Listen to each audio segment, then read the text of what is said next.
Ce qui te fait pleurer aujourd'hui n'est pas éternel. Voilà pourquoi je viens dire à un homme, à une femme, que le désert, que les problèmes, les difficultés, les souffrances ne te traumatisent pas. Dans la vallée, ne détruis pas ton cœur, mon frère.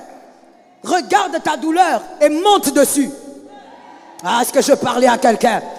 Ce qui te fait pleurer aujourd'hui n'est pas éternel.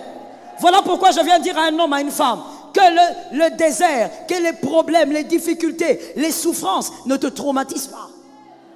Dans la vallée, ne détruis pas ton cœur, mon frère.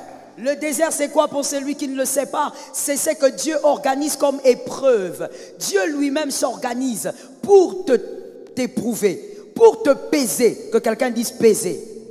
Écoute, mon frère, dans les déserts, on ne marche pas avec quelqu'un. Toi qui as l'habitude d'être là, de dire « Ouh, j'avais des problèmes, on ne m'a pas soutenu. » Mon frère, dans le désert, Dieu n'a pas prévu à ce qu'on te soutienne. Dans le désert, tu marches.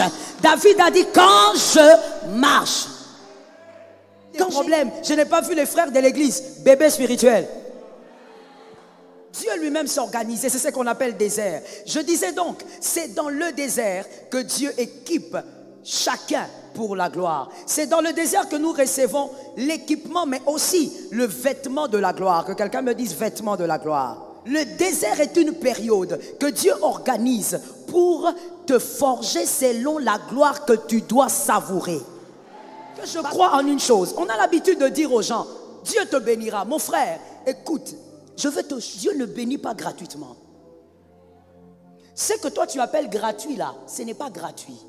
C'est-à-dire avant que Dieu ne te visite, tu dois être capable d'avoir le caractère qui correspond à la bénédiction que tu cherches. Est-ce que quelqu'un m'a entendu? Et ça, c'est un prix à payer. Et c'est là que Dieu crée le désert. Parce que là-bas, il va te forger. Tu ne vas pas mourir dans ces épreuves-là. Refuse, bien aimé, j'ai vu très souvent dans les épreuves, les gens se laisser briser par la souffrance. Mon frère, la souffrance n'est pas venue pour te briser. C'est dans cette souffrance que tu es en train de porter ta gloire.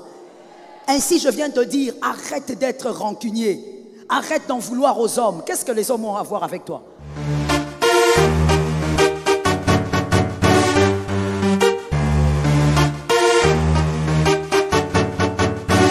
Shalom bien-aimé dans le Seigneur Jésus-Christ. La servante de Dieu Joël Gloria Cabassel, pasteur principal de l'église Assemblée évangélique Nouvelle Alliance de Kinshasa, nous plonge dans un sujet mystérieux mais crucial. Tu te demandes pourquoi tu traverses des moments difficiles. Pourquoi Dieu permet certaines épreuves dans ta vie? Écoute bien, le désert précède toujours la gloire. Moïse, Joseph, Jésus, tous sont passés par cette saison avant de vivre leur destinée. Si tu es dans le désert aujourd'hui, sache que Dieu est en train de te préparer pour un changement puissant.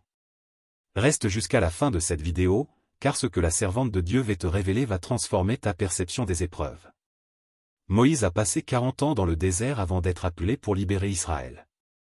Joseph a traversé la trahison, l'esclavage et la prison avant de devenir gouverneur d'Égypte. Jésus lui-même a été conduit dans le désert pendant 40 jours avant de commencer son ministère.